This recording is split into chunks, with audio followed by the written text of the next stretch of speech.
There comes a moment in life when your heart feels tired, not because you don't care, but because you've cared so deeply for too long without receiving the same energy back.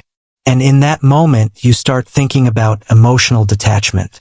Not as a cold shutdown, not as a wall, but as a way to finally protect your inner peace.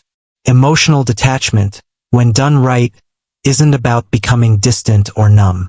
It's about learning how to stay centered, grounded, and present without letting every situation, every person, or every disappointment control your whole emotional world. Have you ever caught yourself thinking, why does this affect me so much?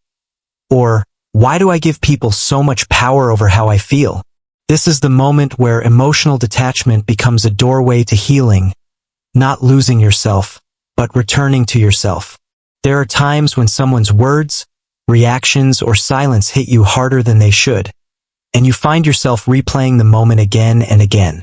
The pain isn't only in what happened. It's in how quickly your sense of worth gets tied to someone else's behavior. Emotional detachment begins when you recognize that not every emotion entering your space belongs to you.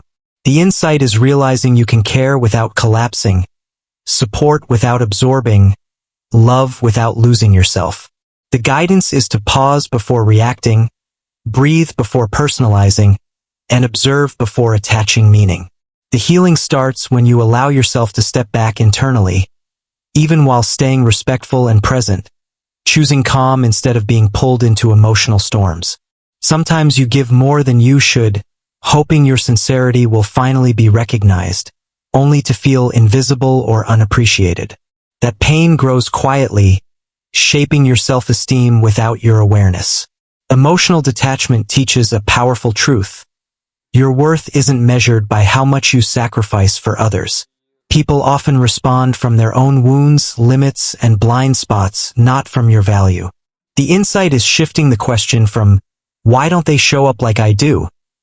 To, is this relationship aligned with my emotional well-being? The guidance is to set boundaries that honor your capacity instead of draining it. The healing begins when you stop overextending and start treating your energy as something precious, not something endlessly available. There are moments when your emotions feel so overwhelming that you start believing every thought that passes through your mind. You assume the worst, take things personally, and internalize situations that were never meant to define you. The pain comes from confusing temporary feelings with permanent truth. Emotional detachment invites you to create space between what you feel and what is actually real. The insight is understanding that emotions are messengers, not masters, and not every message needs a reaction. The guidance is to let feelings rise, acknowledge them with honesty, and then allow them to pass without gripping them tightly. You can observe your mind without becoming tangled in every story it tells. The healing begins when you shift from, I am overwhelmed, to, I am noticing overwhelm. Because that small distance is often enough to reclaim clarity, dignity, and inner stability. There are situations where someone's behavior is so inconsistent that you start questioning your own perception. One day they're warm, the next day distant. One moment supportive, the next moment dismissive. This emotional whiplash creates confusion that slowly erodes your confidence. The pain lies in tying your stability to someone else's unpredictability. Emotional detachment helps you step back and see the pattern instead of blaming yourself for the chaos. The insight is recognizing that inconsistent people often act from their own unresolved struggles, not from anything lacking in you. The guidance is to stop adjusting your worth around their shifting moods and instead anchor yourself to your own values, routines, and emotional rhythms. When you stop searching for validation in unstable places, the healing naturally begins. You learn to read actions without absorbing them, to stay kind without becoming dependent, and to protect your peace without feeling guilty. Sometimes you carry emotional weight that doesn't even belong to you, the expectations of others, the pressure to always be available, or the fear of disappointing someone if you set a boundary. The pain comes from believing that your value is tied to how much you can endure. Emotional detachment teaches you to separate responsibility from burden. The insight is realizing that you can support others without sacrificing your own well-being. The guidance is to ask yourself simple but powerful questions. Is this mine to carry? Will this matter in a week, a month, a year? Am I losing myself trying to hold everything together? When you start creating this inner pause, you begin to understand where your energy truly belongs. The healing starts when you practice saying no without guilt, resting without shame, and showing up for yourself with the same compassion you show others. This shift doesn't make you cold. It makes you grounded. There are days when your mind keeps replaying situations long after they've ended. The argument, the silence, the disappointment, the unanswered questions. The pain is in trying to rewrite something that has already happened, hoping your thoughts can change the ending.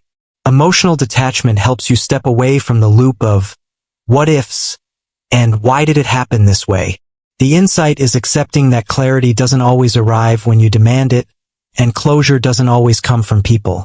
Sometimes it comes from your own decision to move forward. The guidance is to remind yourself that revisiting old wounds won't heal them. Nurturing your present will. You can acknowledge the hurt without reopening it.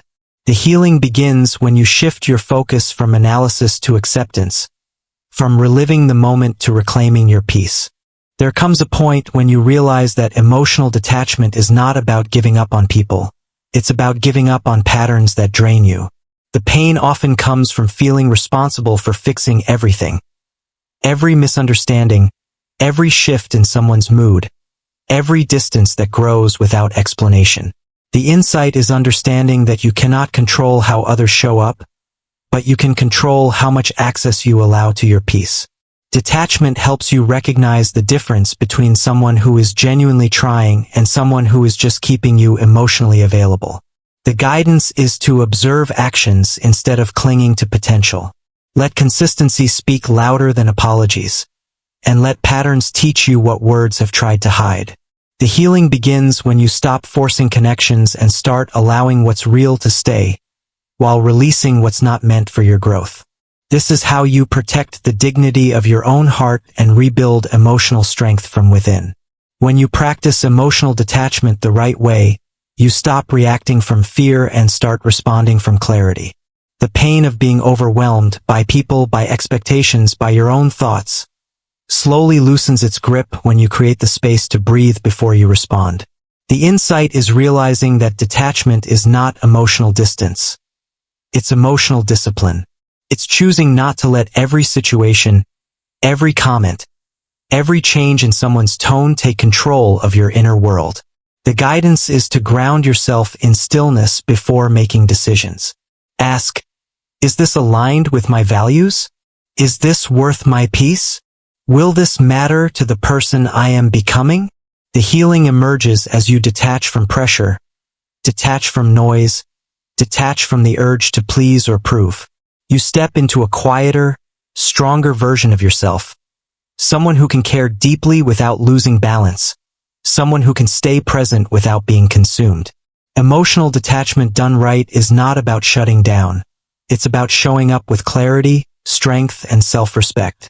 It's choosing inner peace over emotional chaos, choosing grounded responses over impulsive reactions, and choosing yourself without harming anyone else. If this message spoke to your heart, share your thoughts below. How are you healing today? And remember, true detachment is not the absence of emotion. It is the mastery of it.